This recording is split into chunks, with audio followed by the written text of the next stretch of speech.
Good morning class 2। बाबू, आज हम लोग चैप्टर 2 हिंदी ग्रामर में वर्ण पढ़ने वाले हैं। तो वर्ण किसे कहते हैं? तो भाषा की सबसे छोटी इकाई को वर्ण कहते हैं। छोटी इकाई या ध्वनि दोनों का मतलब एक ही होता है। और वह वर्ण जो होता है इसके कोई टुकड़े नहीं किए जा सकते हैं, जैसे र, हलंत, अ, ज हलंत, चूरबड़ी ई, रजी, या फिर हम कह सकते हैं अ, आ, ई, उ। ये सारे के सारे क्या है? वर्ण हैं। तो वर्ण को हम लोग जो बोलते हैं, मुख से बोलते समय हमारे मुख से कई ध्वनियाँ निकलती है, उन्हीं ध्वनि को वर्ण कहते हैं। अब वर्णमाला किसे कहते हैं?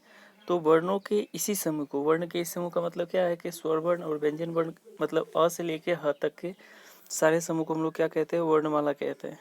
इसकी परिभाषा क्या हो जाएगी कि वर्णों को निश्चित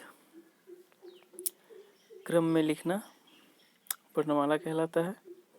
जैसे अ के बाद होता है आ के बाद होता है छोटी ई के बाद होता है बड़ी ई, हर्षऊ, दीर्घऊ, री, ई, ऐ, ओ, ये सारे के सारे वर्णमाला आ जाते हैं।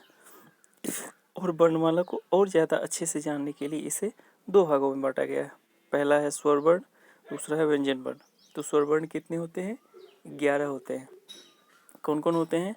तो आ, हर्षई, दीर्घई, हर्षऊ, दीर्घऊ, री, ए, ऐ, ओ, ये सभी क्या हो जाएंगे? स्वर वर्ण हो जाएंगे। व्यंजन वर्ण हो जाएंगे क, ख, ग, घ, अंगा, च, छ, ज, झ, इया, ट, ठ, ड, ढ, न, त, थ, द, ध, न, प, फ, ब, भ, म, य, र, ल, व, तालव्य श, मूर्धन्य श, दंत श, ह। ये हो गए व्यंजन। कुछ और व्यंजन होते हैं जैसे र, ढ़, ज, फ। अब संयुक्त व्यंजन किसके कहते हैं? दो व्यंजनों के मिलने से जो एक नया व्यंजन बनता है उसे ही हम लोग संयुक्त व्यंजन कहते हैं। इसकी संख्या 4 है। इसके जैसे हो जाएगा अक्ष, त्र, ज्ञ, श्र। अब है आयोगबा। आयोगबा किसको कहते हैं? तो ये ऐसे वर्ण होते हैं, ना तो ये स्वर होते हैं ना ही ये व्यंजन होते हैं। जैसे अंग को अनुस्वार कहते हैं। फिर अनुनासिक का मतलब हो गया चंद्रबिंदु। और विसर्ग।